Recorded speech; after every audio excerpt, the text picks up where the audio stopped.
Chapter 408. Oh no.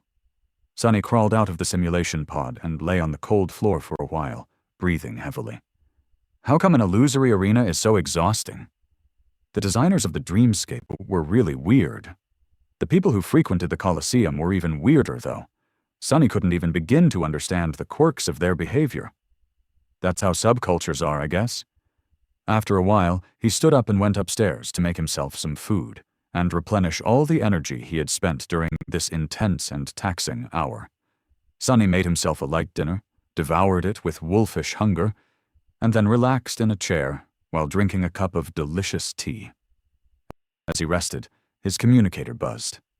He took a sip of tea, then opened the message Effie had sent him. "Hey doofus, have you seen this? I think I found a new boyfriend for your girlfriend." The message ended with a winking emote and an attached video link. Perplexed, Sunny clicked on the link and spit out all of his tea. Forgetting to wipe his chin, he stared at the holographic screen in front of him with wide eyes. What? What the hell is this?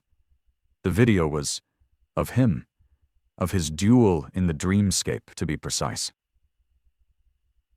Caught in stunning quality, the recording of his short duel against the young man in azure armor was playing on a loop, set to menacing and epic music.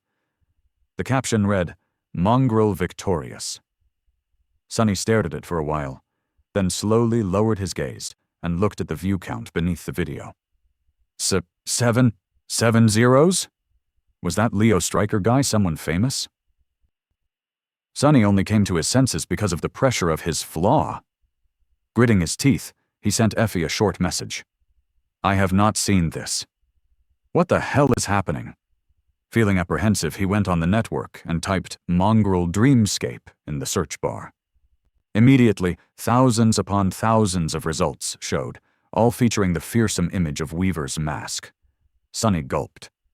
Oh no, oh no. He opened the first link and almost spat blood. Mongrel defeats Leo Stryker, Taoist Safer, and the Fool in 3 strikes. The short montage of a bunch of his duels played. This one had even more views. That doesn't even make sense. Were those 2 famous as well? What, 3 strikes? I hit the second guy twice. Feeling an approaching headache and a bit of panic, Sunny scrolled through the feed, growing paler and paler with each second. There were countless videos, captions, and discussions. Thousands of people were fervently debating his duels, his identity, and the hidden meaning of his words.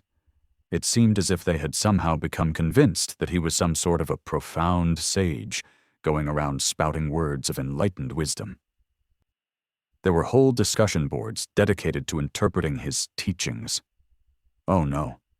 Sunny grabbed his head, realizing that the buffoon he had heard being discussed in the cafe was him. Come to think of it, many of Rain's classmates had been talking about this stuff too. Had she seen this garbage as well? He groaned. At least no one seemed to have any idea about who Mongrel was. His efforts to obfuscate his identity were working, as was Weaver's mask. But the worst was still to come. As Sunny was studying the mess he had made, new notifications started appearing in the feed. Mongrel returns! Mongrel decimates the Colosseum! 70 victories in 60 minutes! Lord Mongrel's shocking rampage! Mongrel is Saint Redacted's bastard son, confirmed. He closed his eyes. Gods. What is this crap? Opening a random link, he read in horror. Mongrel number 1. Sympathizer. I was there, guys. It was incredible. He was like a natural disaster. So awesome. Random shoe. Did you hear what he said? Mongrel number 1. Sympathizer. Words are worthless. Silence is gold. So profound. My whole outlook on life changed. Random shoe.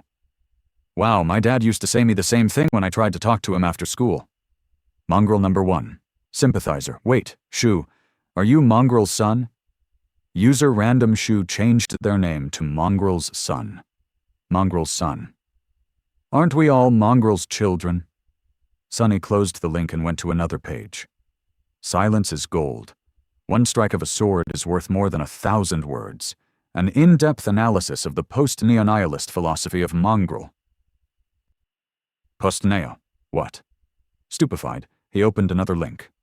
Reacting to Mongrel's 70 wins, you gasp, you lose. And another. Mongrel does not believe in styles. Styles only separate men. And another. I spent a night with Mongrel, a candid confession of a former idle trainee.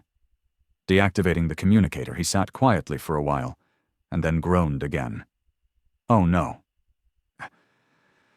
The new recording of Mongrel's stunning performance in the Colosseum flew around the globe in no time at all. Starved for new information about the mysterious demonic fighter, people became glued to the screens of their communicators. They were not disappointed by what they saw, to say the least. Mongrel's already considerable renown, or infamy, depending on who you asked, became even more widespread. Sonny had grown up in the outskirts, so he had never been really exposed both to the network culture and to the peculiar fan base of the Dreamscape. That was why he had severely underestimated the effect his recent visit to the amateur arena would have on the people interested in these things. He had only wanted to reach the number of victories required to access the professional duels as fast as possible, but failed to take into account how outstanding the feat of defeating 70 opponents in just 1 hour would look from the side.